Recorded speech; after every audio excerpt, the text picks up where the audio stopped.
Tu sais ce qui sépare les rêveurs des réalisateurs. Ce n'est pas l'intelligence, ce n'est pas le talent, ce n'est pas même la chance. C'est une seule chose, le timing. Et plus précisément, le refus d'attendre le moment parfait. En ce moment, à cet instant précis, tu es à un carrefour.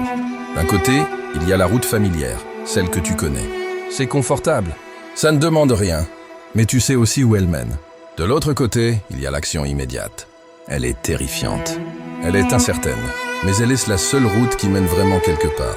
Et je te dis ceci, si tu attends que tout soit parfait avant de commencer, tu ne commenceras jamais. Écoute-moi très attentivement.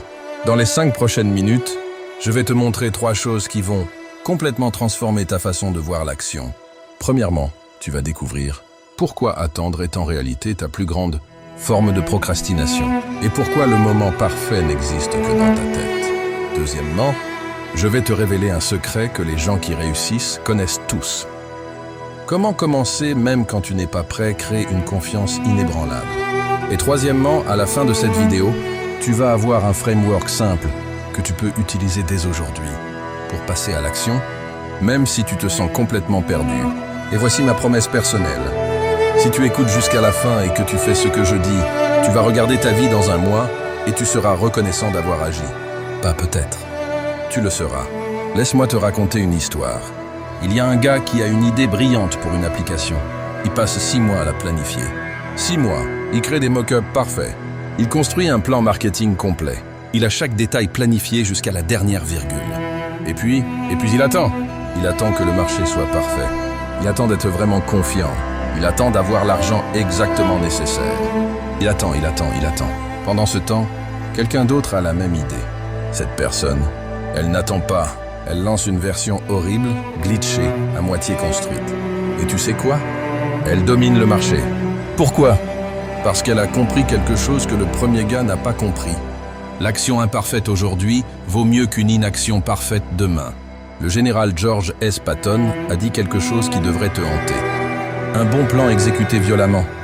Maintenant vaut mieux qu'un plan parfait, exécuté la semaine prochaine. Pourquoi? Parce que quand tu attends, tu fais 3 choses destructrices. D'abord, tu laisses la peur s'enraciner dans ton esprit. Plus tu attends, plus ta peur grandit. Elle commence petite, mais elle grossit. Et bientôt, cette petite peur devient une montagne infranchissable. L'inaction renforce la peur. C'est un cycle vicieux. Deuxièmement, tu laisses les autres te devancer. Pendant que tu planifies, d'autres passent à l'action.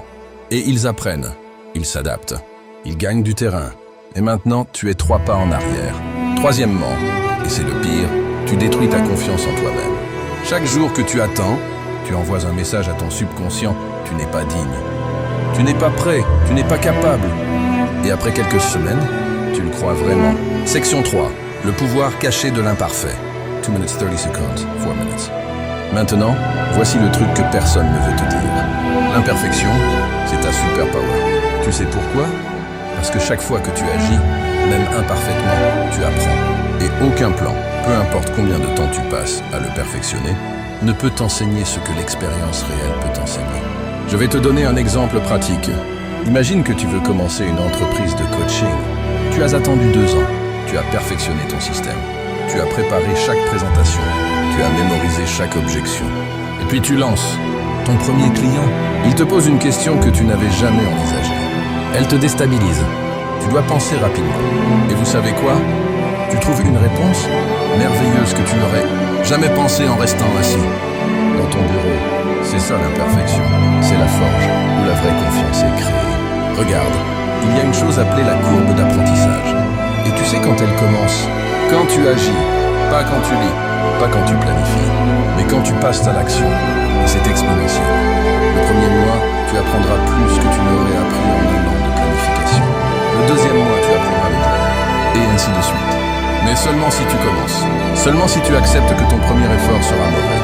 Que tes premières tentatives seront imparfaites. Que tu vas échouer. Et que c'est non seulement acceptable, c'est nécessaire. Maintenant, je sais ce que tu penses. Tu te dis, ouais, mais mon situation est différente.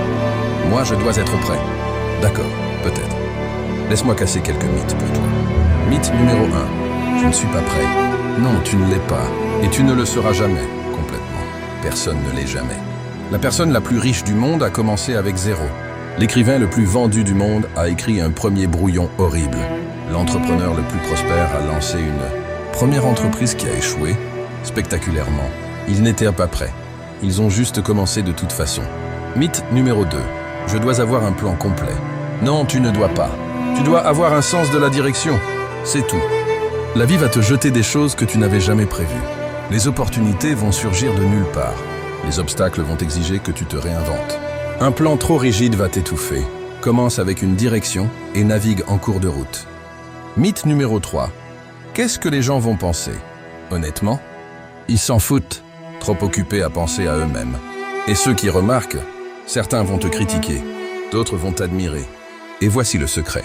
Ceux qui te critiquent, ce sont généralement les gens qui attendent aussi. Ils voient ton action et ça les met mal à l'aise parce que ça les met face à leur propre inaction. D'accord, assez parlé. Voici ce que tu vas faire. Maintenant, étape 1. Identifie une seule action simple. Pas un plan complexe. Pas 10 étapes. Une seule action. Quelque chose que tu peux faire dans les 24 heures. Ça pourrait être appeler une personne. Ça pourrait être créer une page. Ça pourrait être écrire les 100 premiers mots. Quelque chose. N'importe quoi. Tant que c'est une action. Étape 2. Mets une date et une heure. Pas « je vais le faire bientôt ». Pas « cette semaine ». Non, demain à 14 heures. Vendredi à 10 heures. Sois spécifique. Très spécifique. Pourquoi? Parce que la spécificité tue la procrastination. C'est impossible de repousser quand tu as dit à haute voix « je fais ça lundi à 9 heures du matin ». Étape 3. Fais-le imparfaitement. Et c'est ça la clé. Fais-le mal si tu dois. Fais-le en balbutiant. Fais-le avec tes mains qui tremblent. Mais fais-le. Parce que tu sais ce qui se passe une fois que tu l'as fait? La peur disparaît. Elle ne s'envole pas complètement, mais elle devient gérable. Écoute, je vais être très honnête avec toi. Ce que tu fais dans les prochaines 24 heures va déterminer où tu seras dans un an. Je ne parle pas d'une seule action qui va te rendre riche ou célèbre. Je parle du momentum, de l'inertie, de la confiance que tu construis quand tu fais quelque chose que tu avais peur de faire.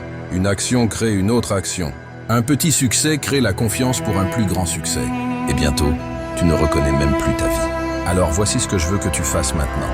Mets en pause cette vidéo. Oui, maintenant. Prends un stylo et un papier. Écris une seule action que tu vas faire demain. Écris l'heure exacte.